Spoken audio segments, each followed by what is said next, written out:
شروع اللہ کا نام لے کر جو بڑا مہربان نہایت رحم والا ہے۔ طاسیم میم، یہ کتاب روشن کی آیتیں ہیں۔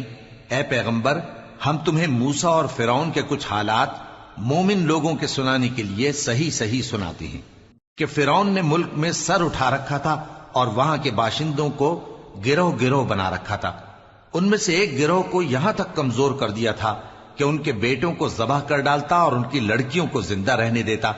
بے شک وہ مفسدوں میں تھا، اور ہم چاہتے تھے کہ جو لوگ ملک میں کمزور کر دیے گئے ہیں ان پر احسان کریں اور ان کو پیشوا بنائیں اور انہیں ملک کا وارث بنائیں، اور ملک میں ان کو قدرت دیں، اور فرعون اور حامان اور ان کے لشکر کو وہ چیز دکھا دیں جس سے وہ ڈرتے تھے۔ اور ہم نے موسیٰ کی ماں کی طرف وحی بھیجی کہ اس کو دودھ پلاؤ، پھر جب تم کو اس کے بارے میں کچھ خوف پیدا ہو تو اسے دریا میں ڈال دینا، اور نہ تو خوف کرنا اور نہ رنج کرنا، ہم اس کو تمہارے پاس واپس پہنچا دیں گے اور بعد میں اسے پیغمبر بنا دیں گے۔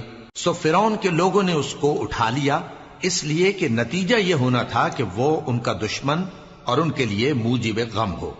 بے شک فرعون اور حامان اور ان کے لشکر غلطی پر تھے، اور فرعون کی بیوی نے کہا کہ یہ میری اور تمہاری دونوں کی آنکھوں کی ٹھنڈک ہے، اس کو قتل نہ کرنا، شاید یہ ہمیں فائدہ پہنچائے یا ہم اسے بیٹا بنا لیں، اور وہ انجام سے بے خبر تھے۔ اور موسیٰ کی ماں کا دل بے قرار ہو گیا، اگر ہم ان کے دل کو مضبوط نہ کر دیتے تو قریب تھا کہ وہ اس غم کو ظاہر کر دیتی۔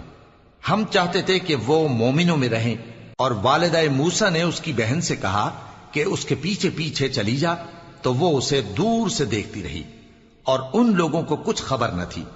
اور ہم نے پہلے ہی سے اس پر دائیوں کے دودھ حرام کر دیے تھے۔ تو موسیٰ کی بہن نے کہا کہ میں تمہیں ایسے گھر والے بتاؤں کہ تمہارے لیے اس بچے کو پالیں اور اس کی خیر خواہی سے پرورش کریں۔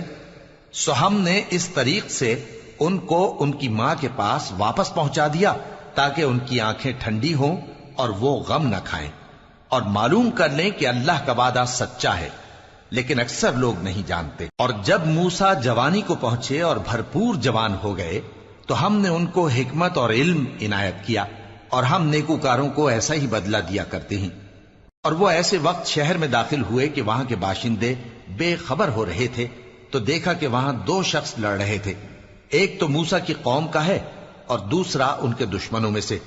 تو جو شخص ان کی قوم میں سے تھا اس نے دوسرے شخص کے مقابلے میں جو موسیٰ کے دشمنوں میں سے تھا مدد طلب کی، تو موسیٰ نے اس کو مکہ مارا اور اس کا کام تمام کر دیا۔ کہنے لگے کہ یہ تو شیطانی کام ہوا، بے شک وہ انسان کا دشمن ہے، کھلا بہکانے والا ہے۔ بولے کہ اے پروردگار، میں نے اپنے آپ پر ظلم کیا، سو تو مجھے بخش دے، تو اللہ نے ان کو بخش دیا، بے شک وہ بخشنے والا ہے، مہربان ہے۔ کہنے لگے کہ اے پروردگار، تو نے جو مجھ پر مہربانی فرمائی ہے تو میں بھی آئندہ کبھی گناہ گاروں کا مددگار نہ بنوں گا۔ الغرض صبح کے وقت شہر میں ڈرتے ڈرتے داخل ہوئے کہ دیکھیں کیا ہوتا ہے، تو ناگہاں وہی شخص جس نے کل ان سے مدد مانگی تھی پھر ان کو پکار رہا ہے۔ موسیٰ نے اس سے کہا کہ تو بڑا بہکا ہوا ہے۔ پھر جب موسیٰ نے ارادہ کیا کہ اس شخص کو جو ان دونوں کا دشمن تھا پکڑ لیں، تو وہ بول اٹھا کہ جس طرح تم نے کل ایک شخص کو مار ڈالا تھا اسی طرح چاہتے ہو کہ تم مجھے بھی مار ڈالو۔ تم تو یہی چاہتے ہو کہ ملک میں ظلم و ستم کرتے پھرو، اور یہ نہیں چاہتے کہ صلح کرانے والوں میں سے ہو جاؤ۔ اور ایک شخص شہر کی پرلی طرف سے دوڑتا ہوا آیا، بولا کہ اے موسیٰ، اہل دربار تمہارے بارے میں مشورے کرتے ہیں کہ تم کو مار ڈالیں، سو تم یہاں سے نکل جاؤ، میں تمہارا خیر خواہ ہوں۔ چنانچہ موسیٰ وہاں سے ڈرتے ڈرتے نکل کھڑے ہوئے کہ دیکھیں کیا ہوتا ہے، اور دعا کرنے لگے کہ اے پروردگار، مجھے ظالم لوگوں سے نجات دے۔ اور جب انہوں نے مدین کی طرف رخ کیا تو کہنے لگے امید ہے کہ میرا پروردگار مجھے سیدھا رستہ بتائے۔ اور جب مدین کے پانی کے مقام پر پہنچے تو دیکھا کہ وہاں لوگ جمع ہو رہے اور اپنے مویشیوں کو پانی پلا رہے ہیں، اور ان کے ایک طرف دو عورتیں اپنی بکریوں کو روکے کھڑی ہیں۔ موسیٰ نے ان سے کہا تمہارا کیا کام ہے؟ وہ بولی کہ جب تک چرواہے اپنے جانوروں کو لے نہ جائیں ہم پانی نہیں پلا سکتے، اور ہمارے والد بڑی عمر کے بوڑھے ہیں۔ تو موسیٰ نے ان کے لیے بکریوں کو پانی پلا دیا، پھر سائے کی طرف چلے گئے اور کہنے لگے کہ پروردگار، میں اس کا محتاج ہوں کہ تو مجھ پر اپنی نعمت نازل فرمائے۔